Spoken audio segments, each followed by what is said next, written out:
बिस्मिल्लाहिर्रहमानिर्रहीम। अस्सलाम वालेकुम स्टूडेंट्स। आज हम स्टार्ट करेंगे यूनिट नंबर 11 होम्योस्टेसिस।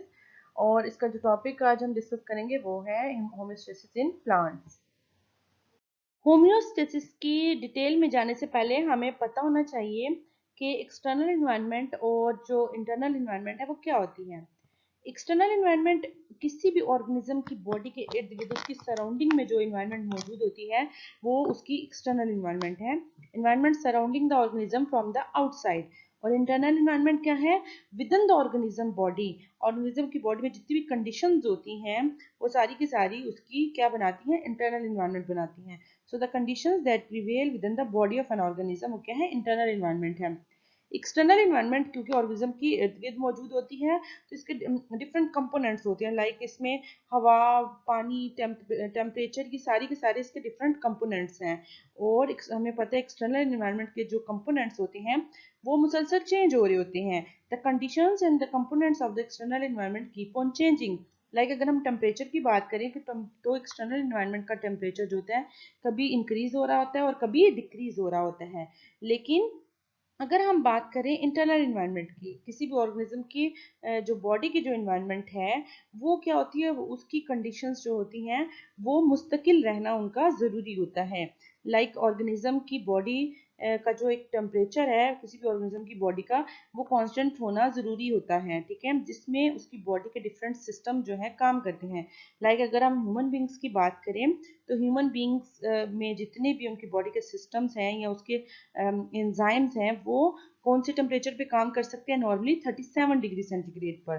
तो इट्स मीन 37 डिग्री सेंटीग्रेड जो है वो ह्यूमन बॉडी का क्या है? एक कॉन्स्टेंट ऑप्टिमम टेम्परेचर है जिसमें उसकी बॉडी बहुत अच्छे से काम कर रही होती है, एंजाइम्स काम कर रहे होते हैं।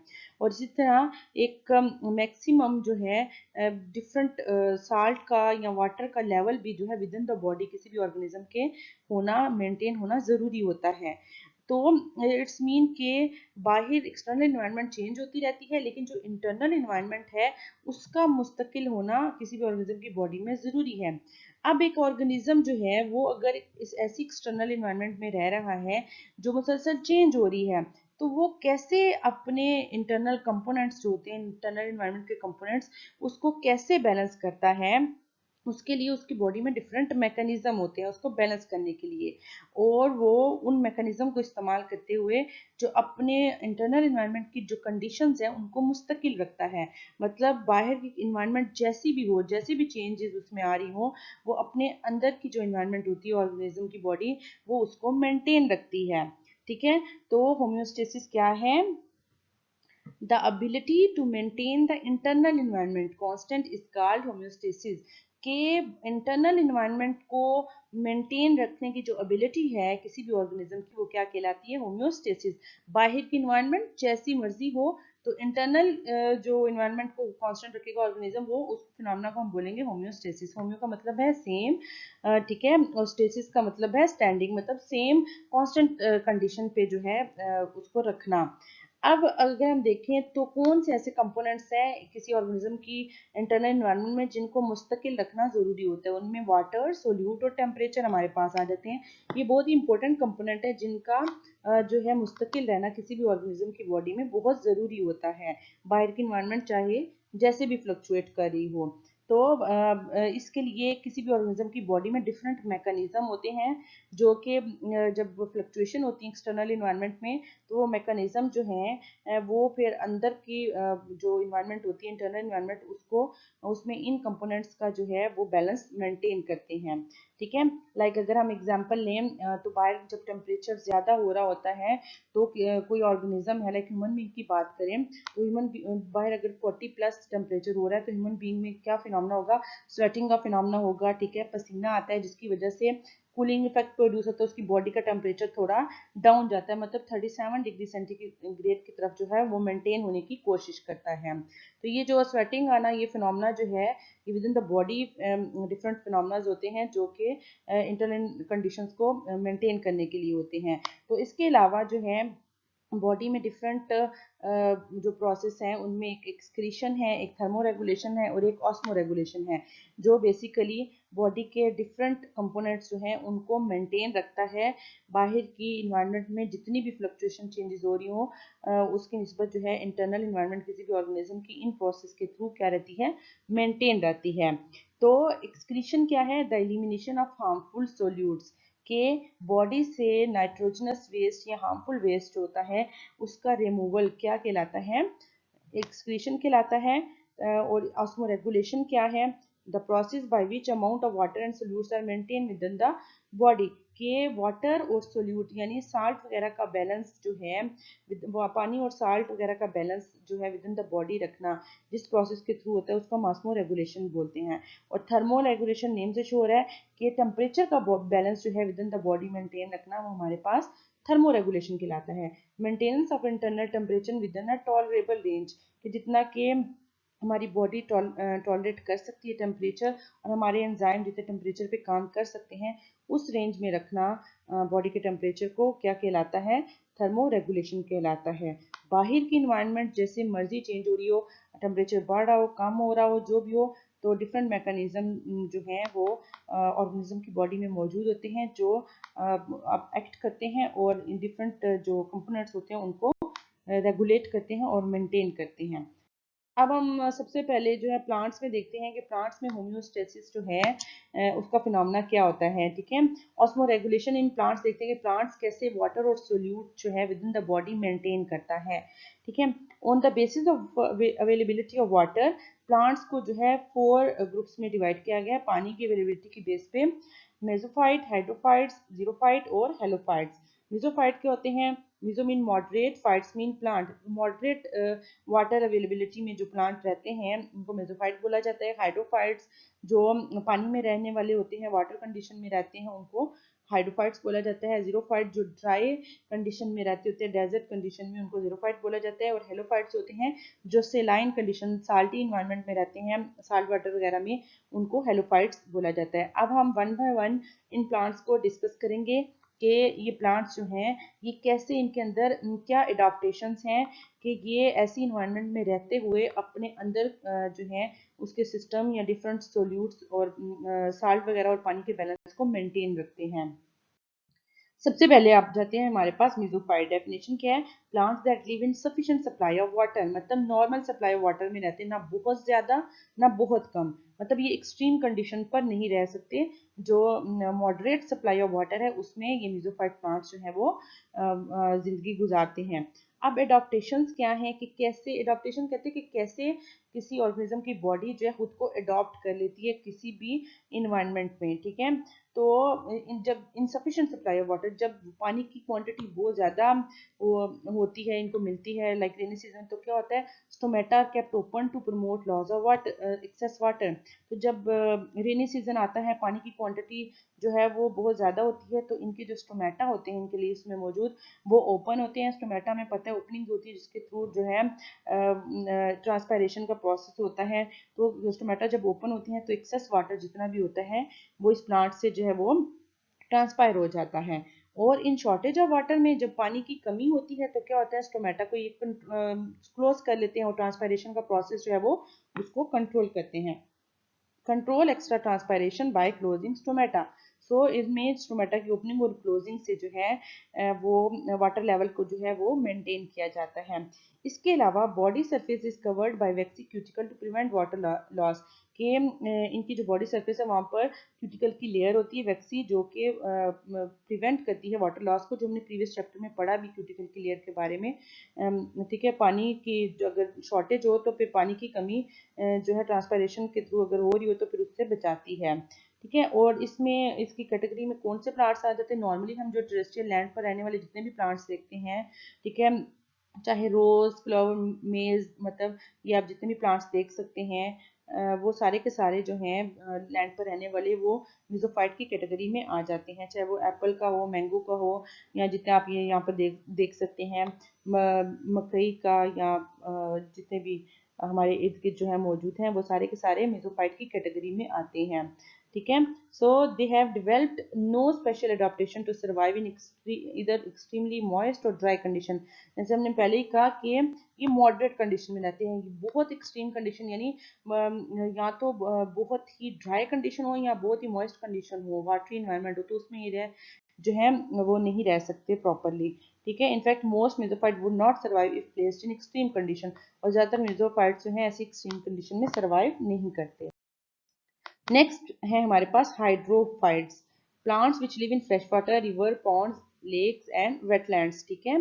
जो इन जगहों पर रहते हैं प्लांट्स, उनको क्या कहते हैं? हाइड्रोफाइट्स बोलते हैं। एडाप्टेशंस क्या हैं कि कैसे इन्होंने ऐसी इन्वायरमेंट में जहाँ पानी ज़्यादा होता है खुद को अडॉप्ट किया, इनके बॉडी के अंदर क्या ऐसे सिस्टम्स हैं जो ऐसी कंडीशन में इनको रहते हुए जो है इनके सिस्टम इनके कंपोनेंट्स को इंटरनली मेंटेन करते हैं। तो ये क्या करते हैं, क्योंकि एक्सेस वाटर में रहते हैं, so remove excess water from their bodies by different ways, have broad leaves which float on the surface of water, कि इनके ब्रॉड चौड़े से पत्ते होते हैं, जैसे कि आप इस डायग्राम में देखो तो आपको नजर आएंगे, जो कि सरफेस वाटर के सरफेस पे तैर रहे होते हैं। ठीक है। और leaves have large number of stomata on upper surface of leaves. Normally हम कहते हैं कि लीव की लोअर सरफेस पर नंबर ऑफ स्टोमेटा ज्यादा होती हैं, लेकिन ऐसे प्लांट्स होते हैं हाइड्रोफाइट्स, उनके जो अपर सरफेस होती है वहां पर क्या है, स्टोमेटा का नंबर ज्यादा होता है, ताकि ज्यादा ट्रांसपायरेशन होने से जो है पानी ट्रांसपायर हो सके और एक्सेस वाटर से छुटकारा मिल सके। ठीक है। वाटर लिली की एग्जांपल दी गई है। Water lilies have evolved large compartment called aerenchyma, allowing them to retain more oxygen in their roots than mesophytes. और क्योंकि इनमें स्पेशल कंपार्टमेंट्स भी होते हैं, ये भी इनकी एक एडॉप्टेशन है, कि उन कंपार्टमेंट में जो है एक्स्ट्रा ऑक्सीजन जो है वो रह सकती है एज कम्पेयर टू मेसोफाइट्स जो हैं। और सेकंड एग्जांपल आपको मैंग्रोव ट्रीज की दी गई है। ठीक है। Live at the waters edge and have adventitious और अबव ग्राउंड रूट सिस्टम। हमें पता है कि रूट्स जो होती हैं वो वाटर एब्जॉर्ब करती हैं अंडरग्राउंड। ठीक है। तो यहाँ पर इसकी रूट्स देखें तो इसकी रूट्स क्या है, अबव द वाटर होती हैं। ठीक है।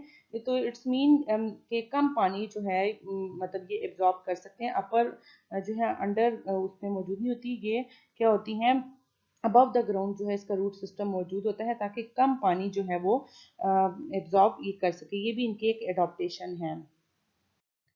फिर आ जाते हैं थर्ड हमारे पास xerophytes, plants that live in dry environment. जो ड्राई एनवायरनमेंट में डेजर्ट कंडीशन में रहते हैं उनको हम कहते हैं जीरोफाइट्स। और इनकी अडॉप्टेशन क्या है, कैसे इनकी बॉडी जो है वो अडॉप्ट करती है और रहती है ऐसी ड्राई एनवायरनमेंट में। तो हम देखते हैं, have deep roots to absorb water from almost dry soil. तो ये ड्राई सॉइल में रहती हैं, तो इनकी रूट्स जो है वो जेर जमीन बहुत ज्यादा फैली हुई होती हैं, ताकि दूर दूर से पानी जो है वो एब्जॉर्ब करके प्लांट तक पहुंचा सके। बॉडी सरफेस है फ्यू स्टोमेटा, इनके पास स्टोमेटा जो है उसका नंबर कम होता है, क्योंकि अगर स्टोमेटा ज्यादा होंगे तो ट्रांसपायरेशन ज्यादा होने से जो जितना भी पानी जो थोड़ा बहुत इनको मिलता है वो ट्रांसपायर हो जाएगा, लिहाजा इनका नंबर ऑफ इनकी एडॉप्टेशन क्या है कि स्टोमेटा कम नंबर में होते हैं, ताकि ट्रांसपायरेशन का रेट कम हो, पानी कम जो है वो जाया हो। स्टोमेटा अगर होते हैं तो कहाँ होते हैं, इन पिट्स, गहरे से होते हैं। ठीक है। उनको बोला जाता है, वहां पर मौजूद होते हैं। क्लियर कट जो है वो मतलब जैसे दूसरे प्लांट्स में हमने देखा जो है ब्रॉड लीव्स होते हैं उनके ऊपर मौजूद होते हैं, ये पिट्स के अंदर मौजूद होते हैं stomata. In pits surrounded by hairs होते हैं, ताकि बहुत ज्यादा ट्रांसपायरेशन जो है उसको रोका जा सके, जब जरूरत हो तभी जो है ट्रांसपायरेशन का प्रोसेस हो बस। Covered with thick waxy cuticle to reduce the loss of water. तो हमने पहले भी पढ़ा है कि वैक्सी क्यूटिकल की लेयर क्या करती है, प्रिवेंट करती है वाटर लॉस से। तो यहाँ पर भी जो थिक वैक्सी क्यूटिकल की लेयर होती है जो वाटर लॉस से बचाती है। इसके अलावा रोल्ड लीव्स, इनके जो लीव्स होते हैं वो रोल्ड अप हुए होते हैं। Rolling up leaves reduce the exposure of stomata to air and hence reduce evaporation evaporative water loss. तो रोलिंग अप से क्या होता है कि स्टोमेटा का एक्सपोजर एयर से कम होता है और कम ट्रांसपायरेशन से पानी जो है वेपोरेट कर सकते हैं। जिस तरह हमने यहाँ पे बात की कि पिट्स में स्टोमेटा मौजूद होते हैं, तो कम जो है वो उनका एक्सपोजर एयर से होता है और वो ट्रांसपायरेशन का के प्रोसेस से जो पानी कम जाया होता है। रिड्यूस लीव, और सेकंड क्या होता है, मोस्टली ये जो डेजर्ट प्लांट होते हैं इनमें रिड्यूस लीव होते हैं, मतलब reducing the total number and size of leaves will reduce the surface area available for water loss. तो क्या होता है, कम क्वांटिटी में इनके लीव्स होते हैं, लिहाजा कम सरफेस एरिया जो है वो अवेलेबल होता है। सो साइज और लीव्स का जो नंबर है कम होता है, ये भी एक रीजन है कि कम स्टोमेटा अवेलेबल होंगे एज ए रिजल्ट और कम ट्रांसपायरेशन का प्रोसेस होगा। और जो है वाटर लॉस जो है उसमें कमी हो सकती है। तो ये डिफरेंट एडाप्टेशंस हैं जो ज़ीरोफाइट्स जो है उनमें मौजूद होती हैं ताकि वो ऐसी ड्राई एनवायरनमेंट में जो है वो खुद को वो सर्वाइव कर पाते हैं। ठीक है, तो इसकी एग्जांपल हमारे पास है कैक्टस प्लांट, यहाँ पे आप देख सकते हैं। हेलोफाइट्स, हेलोफाइट्स क्या है? Live in a habitat with salty water, sea and salty marshes, यानी सेलाइन कंडीशंस में जो है हेलोफाइट्स जो है रहते हैं। अब इनके अंदर कैसी क्या एडॉप्टेशन है, कैसे इनकी बॉडी अडॉप्ट करती है ऐसी इन्वायरमेंट में, तो हम वो देखते हैं।